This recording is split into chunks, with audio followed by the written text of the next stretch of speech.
Taxi കാറുകളെ പറ്റി എടുക്കാൻ വേണ്ടി ഞാൻ ഇന്നലെ സ്റ്റേഷൻ്റെ അടുത്ത് പോയി. ഈ സ്റ്റേഷന് അത്ര ക്രൗഡില്ലാത്തൊരു സ്റ്റേഷനാണ്. കുറച്ചൊരു ടൗൺ സൈഡിൽ വരുന്നതാണ്. മിനിമം ചാർജ് 700 yen ആണ്. സാധാരണ സ്റ്റേഷൻ്റെ അടുത്തുണ്ടാവും ടാക്സി. പിന്നെ ഒരു ടാക്സിയുടെ കാത്തിരിക്കുന്ന സമയത്ത് അപ്പുറത്ത് ബാക്കിയുള്ള ടാക്സികൾ ഇവിടെ വെയിറ്റിങ്ങിലായി. ടാക്സിയുടെ അടയാളം എങ്ങനെയാണ് ഉണ്ടാവുക, ആ കമ്പനിയുടെ പേര്. പിന്നെ സ്റ്റേഷൻ്റെ അടുത്ത് പിക്കപ്പിൻ്റെ കാറുകളും ഉണ്ടാകും. പിക്കപ്പ് ഡ്രോപ്പിന് കാറുകൾ ഒരു ഭാഗത്ത് വെയിറ്റ് ചെയ്തിട്ടുണ്ടാവും. ഇവിടെ ശരിക്കും പറഞ്ഞാൽ ബസ്സസ്സാണ് ഉണ്ടാവാറ്. ഈ രാത്രികളിൽ ബസ്സസിൻ്റെ ടൈമിംഗ് കഴിഞ്ഞത് കൊണ്ട് ടൗൺ ഭാഗത്തല്ലേ, അങ്ങനെ പാസഞ്ചേഴ്സ് വന്നു. പാസഞ്ചേഴ്സ് 4 പേര് മാക്സിമം ഒരു ടാക്സിക്കകത്ത് അവർ ഇതാക്കും. ഇവിടുത്തെ ടാക്സി റൂൾ എന്താണെന്ന് വെച്ചാൽ ലെഫ്റ്റിലൂടെ കയറാൻ പാടുള്ളൂ. ഓട്ടോമാറ്റിക്കായിട്ട് ഡോർ തുറക്കും, ഓട്ടോമാറ്റിക്കായിട്ട് പൂട്ടുകയും ചെയ്യും. നമ്മൾ തുറണ്ട ആവശ്യമില്ല ഡോറ്. റൈറ്റിലൂടെ നമ്മൾ കയറാൻ പാടില്ല.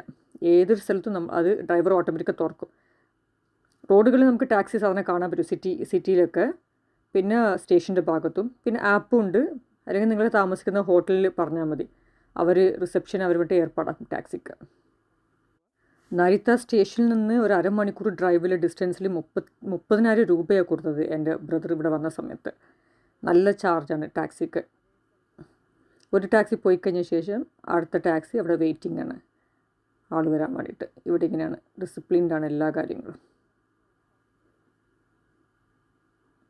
ഇങ്ങനത്തെ സ്റ്റിക്കർ കണ്ടെങ്കിൽ ഇത് വയസ്സായിട്ടുള്ള ആളുകൾ ഓടിക്കുന്നതാണ്, അവിടെ നിങ്ങൾ കുറച്ച് സേഫായിട്ട് ഓടിക്കുകയാണെന്നുണ്ട്. ഇത് ന്യൂ ഡ്രൈവേഴ്സിൻ്റെത് ഇങ്ങനെയാണ്. നമ്മൾ ലേണേഴ്സിൻ്റെ എല്ലിട്ട് ഓടിക്കില്ല, അതുപോലത്തെ ഈ സ്റ്റിക്കർ ഇട്ടിട്ടാണ് ഓടിക്കേണ്ടത്. പിന്നെ നമ്പർ പ്ലേറ്റ്സ് വന്നിട്ട് യെല്ലോ നമ്പർ പ്ലേറ്റ്. ചെറിയ എൻജിൻസുള്ള കാറുകൾക്ക് യെല്ലോ നമ്പർ പ്ലേറ്റ്സ് ഇവിടെ. ഇത് yellow number plate car 660 cc ഈ കാറ്. ഇതിന് ടാക്സ് കുറവ്, ഇൻഷുറൻസും കുറവാണ്. ഇത് സാധാ private car, white number plate ഉണ്ടാവുക. ഒരു മീഡിയം സൈസ് കാറ്. ഈ ടാക്സി ബസ്സസിനൊക്കെ പച്ച കളറും, പിന്നെ സാധനങ്ങൾ ക്യാരി ചെയ്യുന്നതിന്